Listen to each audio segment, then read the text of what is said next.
تو اس نے کہا کہ بھائی آنے نہیں دیتے. کہ کون نہیں آنے دیتے؟ مسجد کے اندر تو کوئی نہیں ہے سوائے تیرے. کہ جو آپ کو اندر نہیں آنے دیتا مسجد میں، وہ مجھے مسجد سے باہر نہیں آنے دیتا. تو اللہ تعالیٰ اسی کو اپنے گھر میں آنے کی توفیق دیتا ہے جس سے اللہ محبت فرماتے ہیں. اور سب سے بڑا احسان ہم پر یہ ہے کہ ہمیں اللہ نے اپنے آخری نبی کی امت میں پیدا کیا، اور ہمیں سب سے اعلیٰ پیغمبر، سب سے افضل پیغمبر، امام الانبیاء جناب محمد الرسول اللہ صلی اللہ علیہ وآلہ وسلم کی امت میں پیدا کیا. آپ علیہ الصلاۃ والسلام کا اتنا بڑا احسان ہے ہم پر کہ ہم اسے پوری زندگی بھلا نہیں سکتے. آپ ہی کے ذریعے ہمیں نماز ملی، آپ ہی کے ذریعے ہمیں زکوٰۃ کا حکم ملا، آپ ہی کے ذریعے ہمیں روزے کا حکم ملا، آپ ہی کے ذریعے سے ہمیں حج ملا، اور آپ ہی کے ذریعے سے ہمیں ایمان جیسی دولت ملی.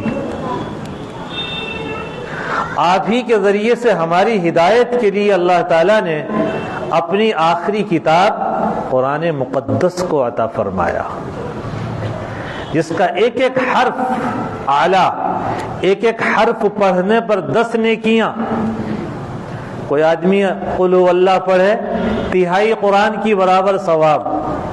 سورہ یاسین شریف پڑھے، 10 قرآن کی برابر ثواب ملے گا. اتنا بڑا احسان ہے جناب رسول اللہ صلی اللہ علیہ وآلہ وسلم کا اس امت پر اور پوری انسانیت پر. اللہ تعالیٰ نے قرآن میں باقاعدہ اس کو احسان کے طور پر ذکر کیا. لقد من اللہ علی المؤمنین اذ بعث فیہم رسولا من انفسہم. اللہ نے احسان کیا ہے ایمان والوں پر، کیونکہ ایمان والے فائدہ اٹھاتے ہیں کہ انہی میں ایک رسول بھیجا ہے. تو آپ علیہ الصلاۃ والسلام سے محبت رکھنا یہ سب سے اعلیٰ درجے کا ایمان ہے. اللہ کے نبی علیہ السلام نے ارشاد فرمایا لا يؤمن احدكم حتى اكون احب اليه من والده وولده والناس اجمعین. تم میں سے کوئی بھی اس وقت تک کامل مومن نہیں بن سکتا جب تک اس کے دل میں میری محبت اتنی ہو کہ اتنی محبت نہ اپنے باپ سے ہو، نہ اپنی اولاد سے ہو، نہ دنیا کے تمام انسانوں سے ہو. یہ محبت ہے.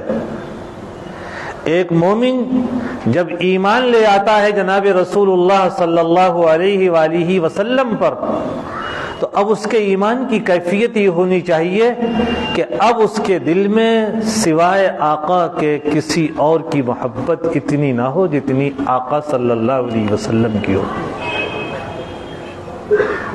جب اللہ کے نبی علیہ السلام نے یہ بات کہی تو حضرت عمر نے کہا اے اللہ کے نبی، مجھے آپ سے سب سے زیادہ محبت ہے سوائے اپنی جان کے. تو اللہ کے نبی علیہ السلام نے فرمایا ابھی کسر باقی ہے تمہارے ایمان میں. حضرت عمر نے فرمایا اللہ کے نبی اب مجھے اپنی جان سے بھی زیادہ آپ سے محبت ہے. تو اللہ کے نبی نے فرمایا اے عمر اب تم کامل مومن بن گئے ہو. اس محبت کی کچھ علامات ہیں، کچھ نشانیاں ہیں. پتہ کیسے چلے گا کہ ایمان والے کو اللہ کے نبی سے محبت زیادہ ہے یا بال بچوں سے محبت زیادہ ہے؟ جب دونوں محبتوں کا ٹکراؤ ہوتا ہے، مقابلہ ہوتا ہے، تب پتہ چلتا ہے کہ محبت کس کی زیادہ ہے. باپ کہہ رہا ہے شریعت کے خلاف کوئی بات، تو اب بیٹا باپ کی مانے یا شریعت کی مانے یا حضور کی مانے، تب پتہ چلتا ہے. اللہ کے نبی علیہ السلام کی جو صحابہ تھے ان کے واقعات سے پتہ چلتا ہے کہ انہیں سب سے زیادہ محبت اللہ کے نبی سے تھی۔ اللہ تعالیٰ اس محبت کا کچھ حصہ ہمیں بھی عطا فرما دے۔ اسلام کی سب سے پہلی جنگ ہے جنگ بدر۔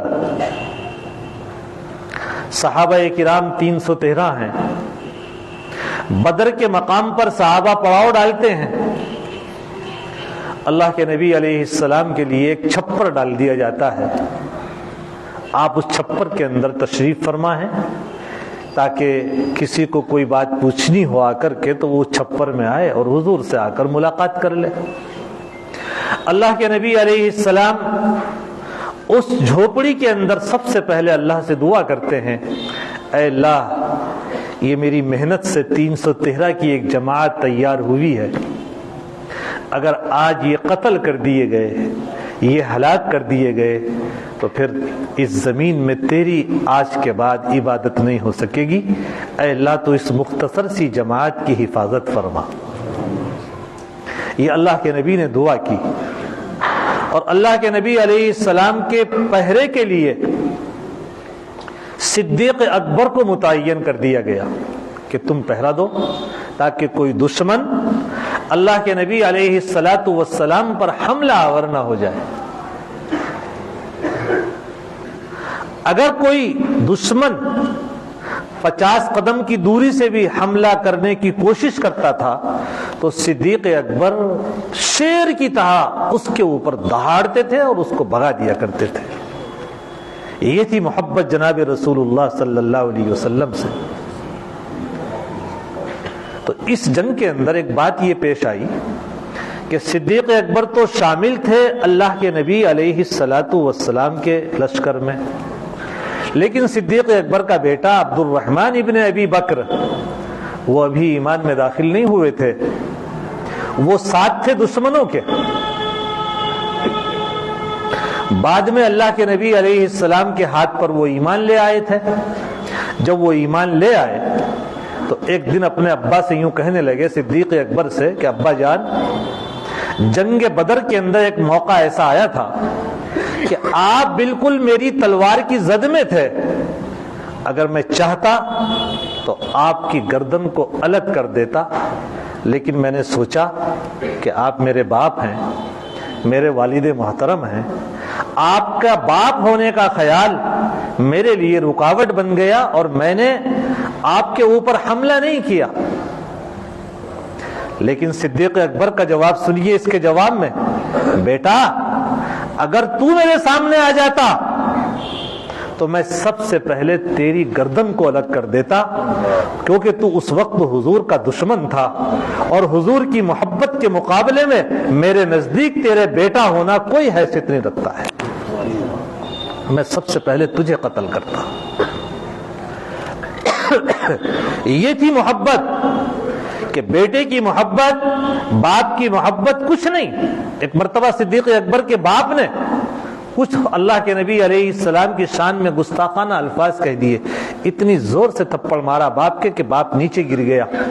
احساس ہوا کہ تو نے باپ کو مارا، آ کر کے جناب رسول اللہ صلی اللہ علیہ وسلم کی خدمت میں آ کر سارا واقعہ سنایا کہ اللہ کے نبی آج میرے باپ نے آپ کی شان میں گستاخی کی تھی، مجھ سے برداشت نہ ہو سکی، میں نے ایک تھپڑ مارا، وہ نیچے گر گئے۔ اے اللہ کے نبی میں چاہتا ہوں کہ آپ میرے باپ کے لیے دعا کر دیجئے تاکہ وہ بھی ایمان کی دولت سے مالا مال ہو جائے۔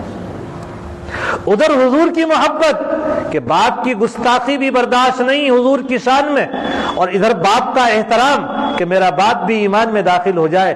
کچھ ہی دن کے بعد اللہ کے نبی علیہ السلام نے دعا کی، اے اللہ صدیق اکبر کے باپ کو تو ایمان کی دولت سے مالا مال فرما دے، تو وہ بھی ایمان کے اندر داخل ہو گئے۔ یہ ہے محبت۔ جب ٹکراؤ ہوتا ہے نبی کی محبت سے اور باپ کی محبت سے، تب پتہ چلتا ہے کہ باپ کی محبت زیادہ ہے یا اللہ کے نبی علیہ الصلاۃ والسلام کی محبت زیادہ ہے۔ اس لیے میرے بھائیوں، ایک مرتبہ ایسا ہوا کہ اللہ کے نبی علیہ الصلاۃ والسلام کی خدمت میں آپ کے گھر ابو سفیان آئے. ابو سفیان اس وقت تک کافر تھے, اسلام میں داخل نہیں ہوئے تھے, اپنی بیٹی سے ملنے کے لیے آئے. اللہ کے نبی علیہ السلام کی زوجہ مطہرہ ہیں حضرت ام حبیبہ رضی اللہ تعالی عنہا, یہ ابو سفیان کی بیٹی ہیں, اپنی بیٹی سے ملنے کے لیے آئے. تو اللہ کے نبی علیہ السلام کا بستر بچھا ہوا تھا. ام حبیبہ نے جب دیکھا کہ میرا باپ اس بستر پر بیٹھنے کی کوشش کرتا ہے تو اس بستر کو لپیٹ دیا. باپ نے کہا بیٹی تو کب سے نافرمان ہو گئی ہے, بیٹیاں تو باپ کے لیے بستر بچھایا کرتی ہیں, تو موڑ کر رکھ رہی ہے. تو کیا جواب دیا ام حبیبہ نے, ٹھیک ہے کہ آپ میرے والد ہیں مگر ابھی آپ ناپاک ہیں, آپ کے اندر شرک بھرا ہوا ہے, کفر بھرا ہوا ہے, اور میرے نبی کا یہ بستر پاک ہے, اور پاک بستر پر پاک آدمی بیٹھ سکتا ہے, ناپاک نہیں بیٹھ سکتا, اس لیے آپ کو بیٹھنے کی کوئی اجازت نہیں دی جائے گی. یہ تھی وہ محبت جو ان حضرات کے دلوں میں بھری ہوئی تھی. اللہ تعالی ہمیں بھی اس محبت کا کچھ حصہ عطا فرما دے. ایک واقعات نہیں, ہزارہا واقعات ہیں حضرات صحابہ کرام کی محبت کے, ایک نہیں. اور اللہ کے نبی علیہ الصلاۃ والسلام اتنے پیارے تھے ان کی ذات میں, ان کے دلوں میں, کہ کوئی اور چیز آپ کے علاوہ ان کو بھاتی ہی نہیں تھی. ہر ممکن وہ یہ چاہتے تھے کہ جناب رسول اللہ صلی اللہ علیہ وآلہ وسلم ہم سے خوش رہے. آپ کے اشاروں پر وہ چلتے تھے. حضرت خبیب رضی اللہ تعالی عنہ کو سولی پر لٹکایا گیا. جب ان کو سولی پر لٹکایا گیا تو ان سے پوچھا گیا اور کہا گیا کیا تم یہ چاہتے ہو کہ آج تم کو تو چھوڑ دیا جائے اور تمہاری جگہ پر محمد الرسول اللہ صلی اللہ علیہ وسلم کو لٹکا دیا جائے؟ خدا کی قسم وہ خبیب جو سولی پر لٹک رہے تھے, اس نے کہا تم کیا بات کہہ رہے ہو, میں یہ بھی نہیں گوارا کر سکتا کہ ان کے پاؤں کے تلوے میں ایک کانٹا بھی چبھ جائے. مجھے اپنے آپ کو سولی پر چلا لینا منظور, مجھے اپنے آپ کو تباہ کر لینا منظور, لیکن میرے آقا کے پاؤں کے تلوے میں ایک کانٹا بھی چبھ جائے, یہ مجھے گوارا نہیں. یہ سب کچھ ہے گوارا, پر یہ ہرگز ہو نہیں سکتا کہ ان کے پاؤں کے تلوے میں ایک کانٹا بھی چبھ جائے. یہ محبت تھی جناب رسول اللہ صلی اللہ علیہ وآلہ وسلم کی. ایک صحابی اللہ کے نبی علیہ الصلاۃ والسلام کی خدمت میں حاضر ہوئے. آقا ان سے خوش ہو گئے اور پوچھا سل, مانگ کیا مانگتا ہے؟ اللہ اکبر, قسمت کھل گئی. اللہ کے نبی کسی صحابی سے کہیں مانگ کیا مانگتا ہے؟ ہم جیسا آدمی ہوتا تو کہتا کہ کوٹھی چاہیے, بنگلہ چاہیے, مال چاہیے, دولت چاہیے, جائیداد چاہیے, کاروبار چاہیے, مارکیٹ چاہیے, کیونکہ ہم تو رات دن اسی میں زندگی گزارتے ہیں. لیکن وہ صحابی تھے کعب ابن ربیعہ رضی اللہ تعالی عنہ, انہوں نے کہا اللہ کے نبی میں مرافقتک فی الجنہ, میں چاہتا ہوں کہ جنت میں آپ کی رفاقت مل جائے, بس اور کوئی میری تمنا نہیں ہے. کیا مانگتا ہوں میں؟ کہ جنت میں مجھے آپ کا ساتھ مل جائے, آپ کی رفاقت جنت میں مجھے حاصل ہو جائے, میں آپ کے ساتھ رہوں. یہ تھی وہ تمنا صحابہ کی کہ اللہ کے نبی علیہ السلام سے ایک معمولی صحابی کہہ رہے ہیں کہ بس آپ کا ساتھ مل جائے, پتہ نہیں آپ کہاں ہوں گے, ہم کہاں ہوں گے. اے اللہ کے نبی میری مانگ یہ ہے کہ آپ سے بس آپ کی رفاقت مل جائے. اللہ کے نبی علیہ الصلاۃ والسلام نے ارشاد فرمایا اگر تم میری رفاقت چاہتے ہو تو ایک کام کیا کرو, اللہم اعنی علی کثرت السجود, نوافل کثرت سے پڑھا کرو, نماز کے پابند بن جاؤ, نماز کثرت سے پڑھا کرو. تم میری مدد کرو اس میں کہ تم پکے نمازی بن جاؤ, نماز کثرت سے پڑھا کرو, نوافل کثرت سے پڑھا کرو. تو ایک دن اللہ تعالیٰ وہ آئے گا کہ تم جنت میں بھی میرے ساتھ رہو گے. یہ نماز کا تحفہ ہمیں ایسا ملا ہے. اللہ کا قرب حاصل کرنے کا سب سے اہم ذریعہ نماز ہے، اور آج ہم اسی سے غافل ہیں. کتنے لوگ ہیں ہم میں جو نماز پابندی کے ساتھ پڑھتے ہیں، جماعت کے ساتھ پڑھتے ہیں. آپ ذرا سوچئے کتنے لوگ ہیں ہم میں جو 5 وقتہ نماز کی پابندی کرتے ہیں. اکثر لوگ ہم میں سے فجر میں غائب رہتے ہیں. 5 وقت کی نماز ہر عاقل، بالغ، مقیم سب پر فرض ہے، مسافر سب پر فرض ہے. 5 وقت کی نماز روزانہ، مرد ہو یا عورت ہو، کسی بھی حال میں معاف نہیں ہے. الا ہے کہ آدمی بے ہوشی ہو جائے تو ایک الگ بات ہے. جب تک اس کو اس کے ہوش و حواس ہیں اور اس کے اندر طاقت اور قدرت ہے، کھڑے ہو کر نہیں پڑھ سکتا، بیٹھ کر پڑھ لے، بیٹھ کر نہیں پڑھ سکتا لیٹ کر پڑھ لے، اشارے سے پڑھ لے، لیکن نماز کسی حال میں معاف نہیں ہے. میرے بھائیوں، ہم ذرا سوچیں کہ ہمارے نوجوان بچے، اللہ اسلام کا کیا حکم ہے کہ جب تمہارے بچے 7 برس کے ہو جائیں تو تم نماز پڑھنے کا حکم دو. ابھی نماز فرض نہیں ہوئی، نماز فرض ہوگی بالغ ہونے کے بعد یا 15 سال کی عمر میں. لیکن 7 برس کا بچہ تمہارا ہو جائے، بچی تمہاری ہو جائے، نماز پڑھنے کا حکم دو. اور جب وہ 10 سال کے ہو جائے اور نماز نہیں پڑھتے تو ان کی پٹائی کرو، تنبیہ کرو ان کو. معلوم یہ ہوا کہ 7 سال کے بچے کو جو نماز سکھائی جا رہی ہے وہ اس لیے کہ ابھی 8 سال باقی ہیں اس کی نماز اس کے اوپر فرض ہونے میں، تاکہ جب وہ 15 سال کا ہو جائے تو اس کی کوئی نماز چھوٹنے نہ پائے. مسلسل 8 سال اس کو مشق کرائی جا رہی ہے، عادت ڈلوائی جا رہی ہے. 7 سال کا بچہ ہو جائے، ساتھ میں مسجد میں لایا کرو، اسے سکھاؤ مسجد کے آداب، سکون سے بیٹھے نماز پڑھے، نماز کی نگرانی ہو. 10 سال کا ہو جائے نماز نہیں پڑھتا تو اس کی پٹائی کرو، تنبیہ کرو اس کو. اسلام کا حکم دیکھیے آپ. آج ہم 20 سال کے پٹھے ہو گئے، 25 سال کے پٹھے ہو گئے، نماز پڑھنی نہیں آئی ابھی تک. کتنے لوگ ہیں جو نمازی ہیں بتائیے آپ. کہاں سے اللہ کی مدد آئے گی؟ کہاں سے جنت میں اللہ کے نبی علیہ السلام کی رفاقت نصیب ہوگی؟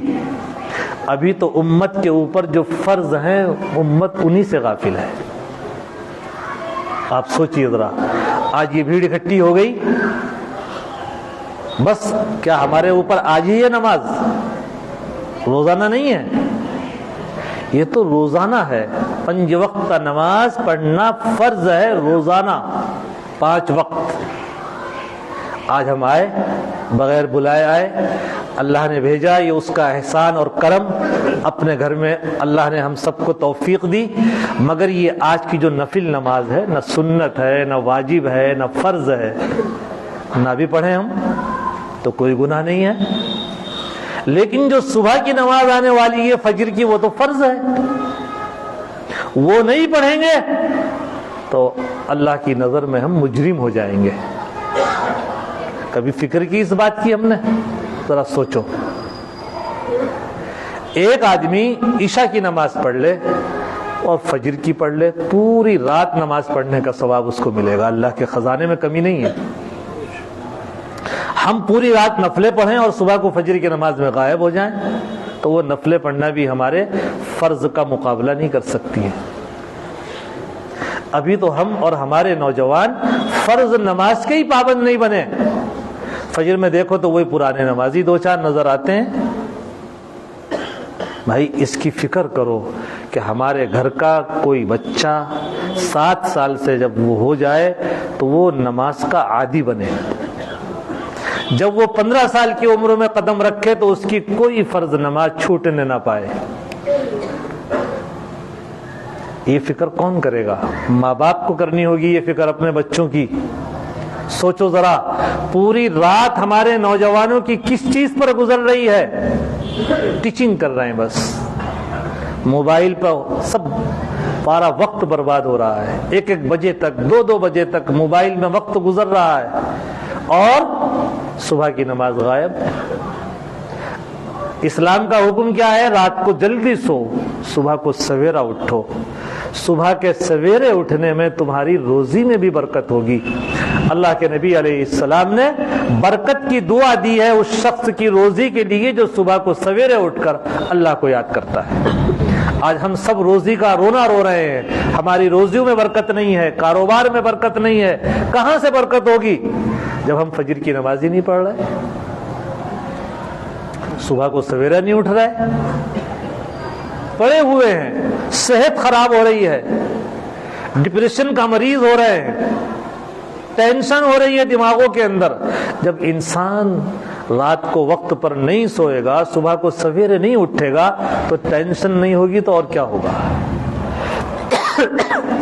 اس لیے میرے بھائیوں اور دوستو، عہد کرو اللہ کے گھر میں بیٹھ کے کہ انشاءاللہ آج سے کوئی فرض نماز نہیں چھوڑیں گے، جماعت کے ساتھ پڑھا کریں گے انشاءاللہ۔ اسی طرح رونق کے ساتھ آپ آئے ہر مسجد کے اندر تو کتنا مزہ آئے، کیسی بہاریں آئے۔ اللہ تعالیٰ آج ہم سے ناراض ہے، وہ کتنا ہم سے راضی ہو کہ میرے بندے میرے دین کو زندہ کر رہے ہیں۔ اب دین پر عمل کرنے کے لیے فرشتے تو آئیں گے نہیں، یہ قرآن بھیجا ہم اس پر ایمان رکھتے ہیں، اللہ کو مانتے ہیں، آخری نبی سے ہمیں محبت ہے، تو اب اس نبی کے ہر طریقے کو اپنی زندگی میں ہم داخل کریں۔ میرا مرنا، میرا جینا، میرا اٹھنا، میرا کاروبار، میرا بزنس اور میرے معاملات، میری معاشرت، میرے اخلاق سارے کے سارے اسلام کے مطابق ہو، اللہ کے نبی علیہ الصلاۃ والسلام کی سنت کے مطابق ہو۔ اللہ تعالیٰ نے قرآن حکیم کے اندر فرمایا قل ان کنتم تحبون اللہ فاتبعونی، آپ کہہ دیجئے اگر تم اللہ سے محبت کرنا چاہتے ہو تو اس کا معیار یہ ہے کہ تم میری اتباع کرو۔ بغیر اللہ کے نبی کی اتباع کے اللہ کی محبوبیت نہیں مل سکتی، اور جب اللہ کے نبی علیہ السلام کی اتباع ہماری زندگی میں آئے گی تو 2 انعام اللہ تعالی ہمیں عطا فرمائے گا۔ یحببکم اللہ، اللہ تعالیٰ بھی تمہیں اپنا محبوب بنا لے گا، تم پھر اللہ کے محبوب بندے بن جاؤ گے۔ وَيَغْفِرْ لَكُمْ ذُنُوبَكُمْ، اور تمہارے گناہ معاف فرما دے گا۔ اللہ کے نبی علیہ الصلاۃ والسلام نے وہ معاشرہ تیار کیا تھا اپنے صحابہ کا کہ وہ ہر چیز میں اللہ کے نبی کی اطاعت کرتے تھے، اتباع کرتے تھے۔ حضرت عمر رضی اللہ تعالیٰ عنہ ایک مرتبہ ایک ریشمین جبہ پہن کر تشریف لے آئے آقا کی خدمت میں۔ اللہ کے نبی نے فرمایا عمر یہ ریشمین جبہ، یہ تو اللہ نے ریشم کو میری امت کے مردوں کے لیے حرام کر دیا ہے، بس اتنا سننا تھا۔ حضرت عمر اٹھے اور سامنے ایک تنور جل رہا تھا، نائی بائی کی دکان تھی، اس میں تنور جل رہا تھا، روٹیاں پک رہی تھی، اس جبے کو اتارا اور اس تنور کے اندر ڈال دیا۔ یہ تھی اطاعت کہ اللہ کے نبی کے منشا کے خلاف جو چیز ہے اس کو قبول نہیں کرنا۔ ایسی فطرت تھی، ایسی طبیعت تھی کہ آقا نے ناراضگی کا اظہار فرمایا۔ پھر جب آئے تو حضور نے پوچھا کہ کیا کیا؟ کہ حضور میں نے جلا دیا۔ اللہ کے نبی نے فرمایا گھر کے کام آ جاتا، عورتوں کے، مردوں ہی کے لیے تو حرام ہے، عورتوں کے لیے تھوڑا ہی ہے۔ اے اللہ کے نبی آپ ناگواری فرمائیں اور عمر اس کو اپنے گھر میں رکھے، یہ عمر کی مجال نہیں ہے۔ اسی طرح اللہ کے نبی علیہ السلام تشریف لے جا رہے تھے، ایک نوجوان کو دیکھا کہ اس نے سونے کی انگوٹھی پہن رکھی ہے۔ سونا اور چاندی کا استعمال مردوں کے لیے حرام ہے۔ چاندی کی صرف 3 ماشے کی انگوٹھی مرد پہن سکتا ہے، سونے کی 1 گرام کی بھی نہیں پہن سکتا۔ آج کل تو سسرال سے آتی ہے تو دلہا بھی ڈال لیتا ہے انگلیوں کے اندر، بالکل نہیں ڈالنی چاہیے، اپنی بیوی کو دے دو، بیوی کے کام آ جائے گی۔ لیکن مردوں کے لیے سونے کی انگوٹھی پہننا یا سونے کا زیور استعمال کرنا یہ بالکل حرام ہے۔ اللہ کے نبی علیہ السلام نے دیکھا اس نوجوان کو کہ اس کی ہاتھ میں انگوٹھی ہے، تو اللہ کے نبی نے اس کا ہاتھ پکڑا اور پکڑنے کے بعد وہ انگوٹھی اتاری اور اسے پھینک دی میدان کے اندر۔ اللہ کے نبی علیہ السلام تشریف لے گئے۔ کسی نے کہا ان صاحب سے، اس نوجوان سے، کہ انگوٹھی تو اٹھا لو۔ یہ تھی محبت، یہ تھی اطاعت۔ کہا میرے آقا جس انگوٹھی کو اتار کر پھینک دیں، اب میری یہ مجال نہیں کہ میں اس کو دوبارہ اٹھا کر کے گھر لے کر جاؤں۔ اللہ تعالیٰ ایسی اطاعت کا جذبہ ہمیں بھی عطا کر دے۔ یہ تھی صحابہ کا اطاعت کا جذبہ۔ اس لیے میرے بھائیوں اور دوستوں، ہمیں ضرورت اس بات کی ہے کہ ہم ایک ایک سنت کو اپنی زندگی میں داخل کرنے کی کوشش کریں۔ سنت وہ پاکیزہ طریقہ ہے جناب رسول اللہ صلی اللہ علیہ وسلم کا، جس کو کرنے کا اس امت کو حکم دیا گیا۔ ہماری شادیاں سنت کے مطابق ہوں، ہمارا جینا مرنا سنت کے مطابق ہو، ہمارے کاروبار سنت کے مطابق ہوں، ہمارا رہنا سہنا سنت کے مطابق ہو، ہمارے گھروں کی عورتیں سنت کے مطابق زندگی گزاریں۔ یہ ہم سب کے لیے سرمایہ حیات ہے اور کامیابی کا سب سے بڑا گر اور ذریعہ ہے۔ اسی طریقہ کار سے صحابہ کرام اس دنیا میں کامیاب ہوئے، اور اسی طریقے کو یہ امت بھی اپنی زندگی میں داخل کرے گی تو اللہ کی نصرت کی، اللہ کی مدد کی مستحق ہوگی۔ آج کی رات آپ یہاں تشریف لائے ہیں تو جتنی آپ چاہیں اتنی نوافل پڑھیں، اللہ کا ذکر کریں، قرآن پڑھیں، نیند آ رہی تو سو جائیں۔ پوری رات عبادت کرنا نہ آپ کے اوپر فرض ہے، نہ اپنے آپ کو تھکانا فرض ہے۔ ایک مرتبہ اللہ کے نبی علیہ السلام کی خدمت میں 3 صحابی آئے۔ ایک نے کہا کہ میں ہمیشہ روزہ رکھا کروں گا، کبھی افطار نہیں کروں گا۔ ایک نے کہا میں پوری رات کھڑا ہو کر اللہ کی عبادت کرا کروں گا۔ ایک نے کہا کہ میں شادی بھی نہیں کروں گا، نکاح بھی نہیں کروں گا، کون جھنجٹ میں پڑے گا بیوی کے۔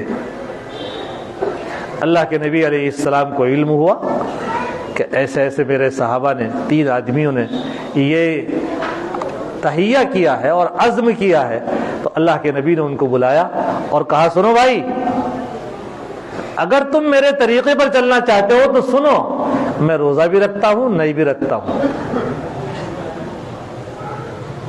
ایک دن میں روزہ رکھتا ہوں، ایک دن نہیں رکھتا ہوں، کبھی رکھتا ہوں کبھی نہیں رکھتا ہوں، اور میں رات کو عبادت بھی کرتا ہوں، سوتا بھی ہوں، اور دیکھو میں نے شادیاں بھی کی ہیں۔ یہ میرا طریقہ ہے، جو اس طریقے کو قبول کرے گا وہ میرے طریقے پر ہے، ورنہ تو اس کا مجھ سے کوئی تعلق نہیں ہے۔ سمجھ میں آئی آپ کے بات؟ تو نیک کام بھی کرنے ہیں، وہ بھی سنت کے مطابق کرنے ہیں۔ اللہ کے نبی علیہ الصلاۃ والسلام کی سنت ہمیں بتا رہی ہے جتنی تمہارے اندر بشاشت ہو اتنی عبادت کر لو، نہیں تو سو جاؤ۔ یہ کہ تم پوری رات تھکے رہو اور پھر صبح کو فجر کی نماز ہی تمہاری غائب ہو جائے تو ایسی عبادت سے کوئی فائدہ نہیں۔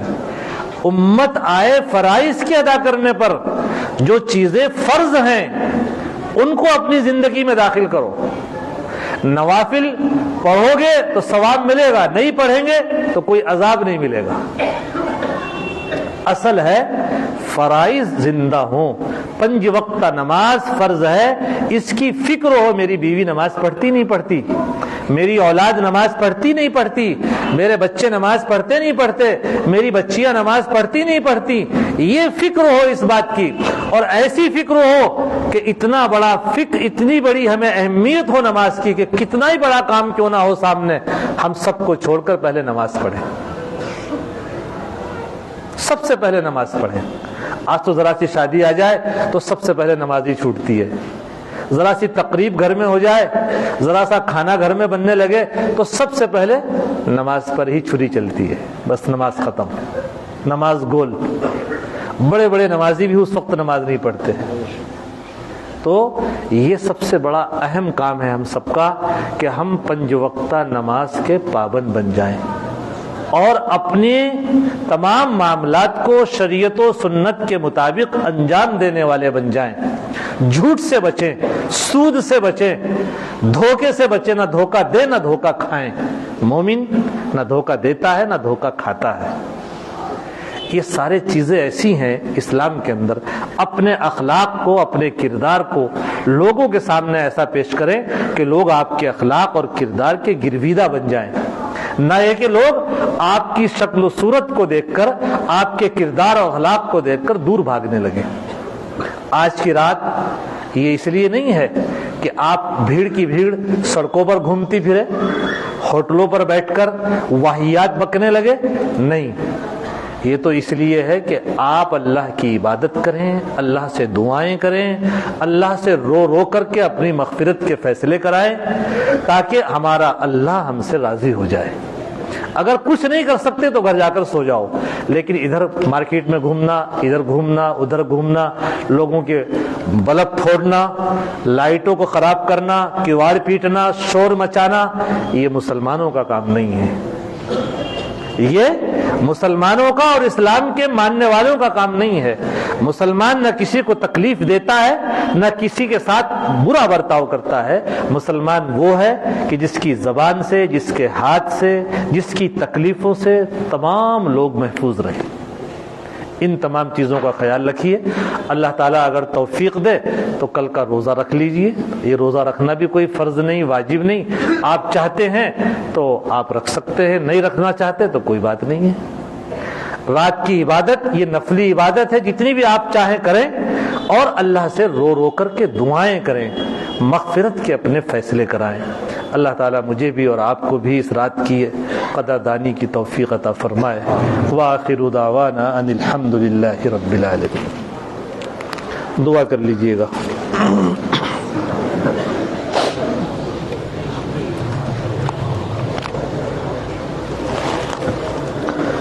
الحمد للہ رب العالمین، والصلاة والسلام علی سید الانبیاء والمرسلین، والحمد للہ رب العالمین۔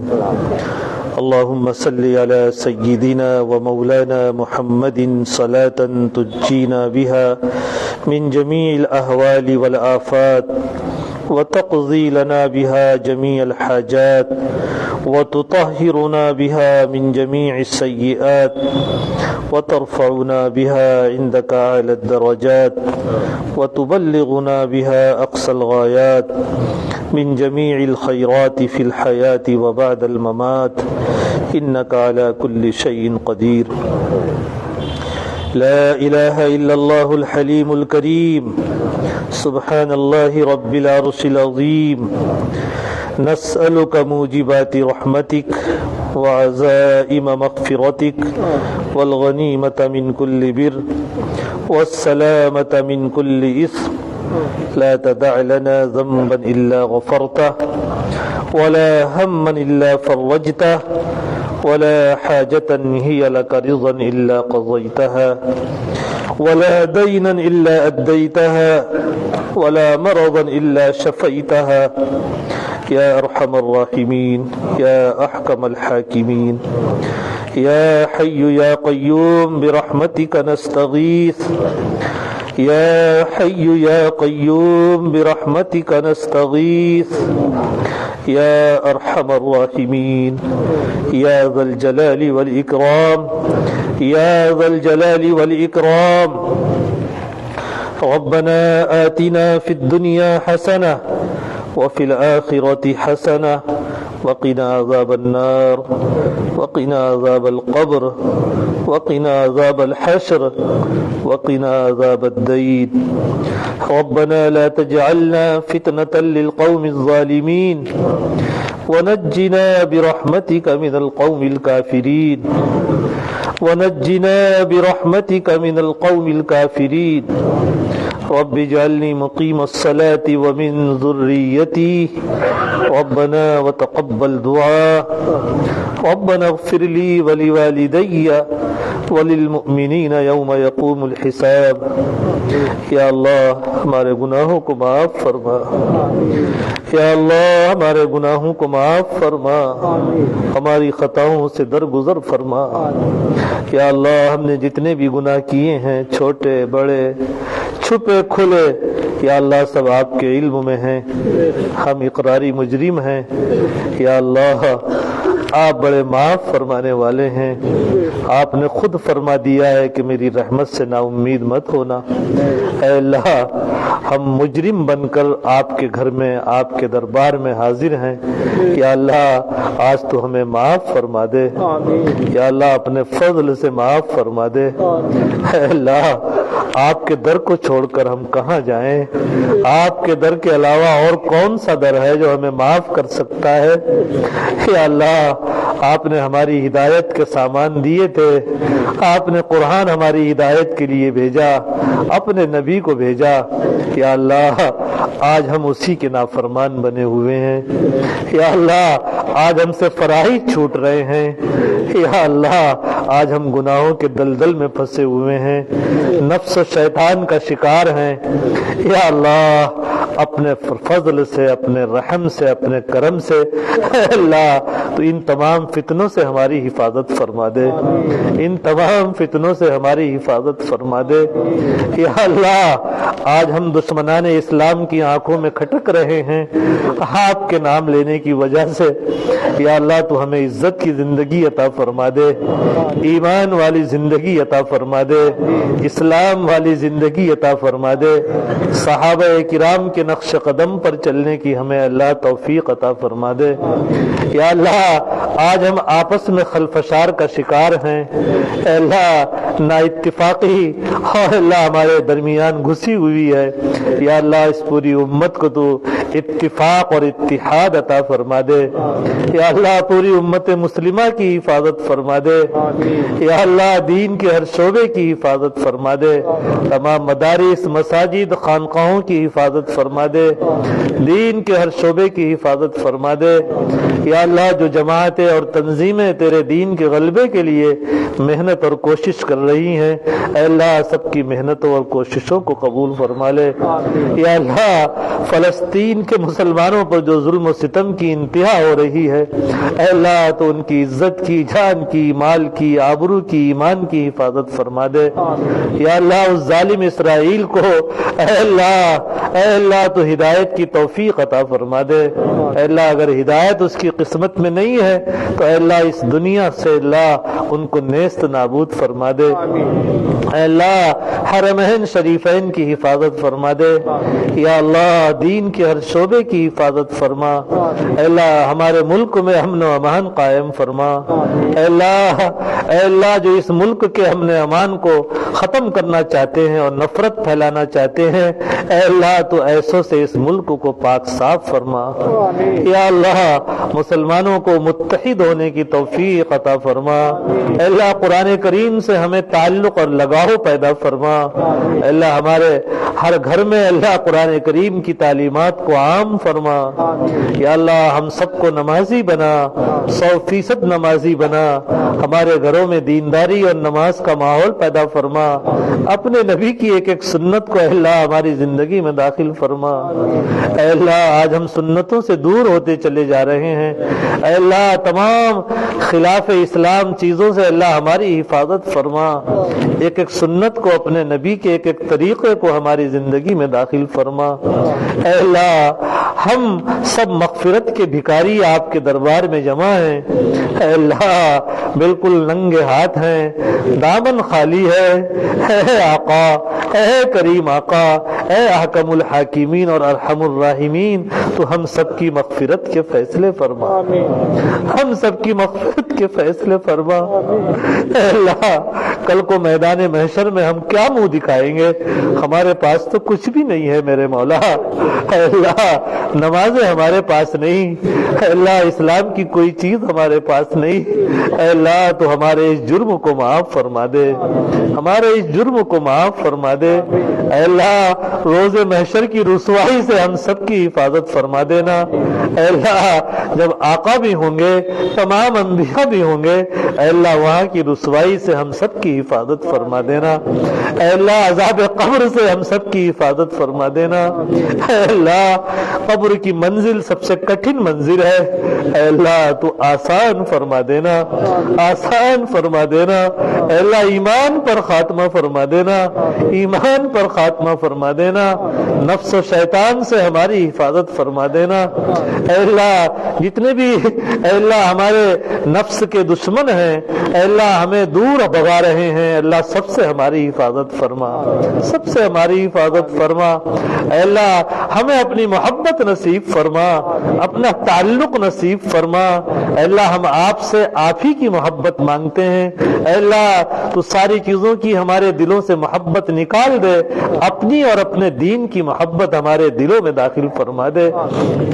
اے اللہ یہ مجمع ایسا ہے جو آج تیرے دربار میں تجھ سے امیدیں لے کر آیا ہے.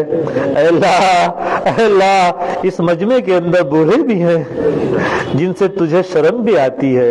اے اللہ جو معصوم بچے بھی ہیں, اے اللہ یہ نوجوان بھی ہیں, آج سب کے سب تیرے در کے بھکاری ہیں. اے اللہ تو سب کو معاف فرما دے میرے مولا, سب کو معاف فرما دے, سب کو معاف فرما دے. اے اللہ سب کی مغفرت کے فیصلے فرما دے, سب کی مغفرت کے فیصلے فرما دے. یا اللہ سب کو معاف فرما دے. اے اللہ ہم سب کے ہاتھ جھکنے سے پہلے ہم سب کی مغفرت کے فیصلے فرما دے, پوری امت مسلمہ کی مغفرت کے فیصلے فرما دے. اے اللہ جو ہمارے ایمان والے بھائی اس دنیا سے جا چکے ہیں سب کی مغفرت کے فیصلے فرما دے, سب کی قبر کو نور سے منور فرما دے. اے اللہ جو باقی ہیں ان سب کو ایمان کامل نصیب فرما دے. اے اللہ ان کو سب کو دین پر جما دے.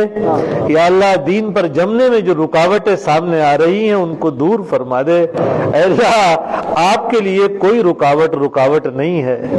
اے اللہ آپ تو تمام طاقتوروں میں سب سے بڑے طاقتور ہیں, آپ ہر چیز پر قادر ہیں. اے اللہ ہمارے دلوں کو اپنے دین پر جما دے, ہمارے اعمال کو اے اللہ دین والے اعمال بنا دے, سنت والے اعمال بنا دے.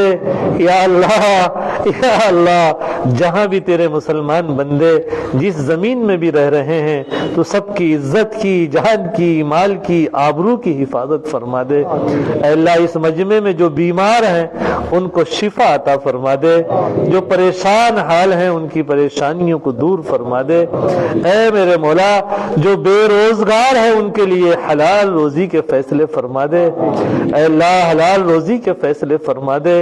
اے اللہ جن لوگوں نے ہم سے دعاؤں کے لیے کہا ہے یا لکھا ہے یا وہ متوقع ہیں, اللہ سب کے جائز مرادوں کو پورا فرما دے, سب کے جائز مقاصد کو پورا فرما دے.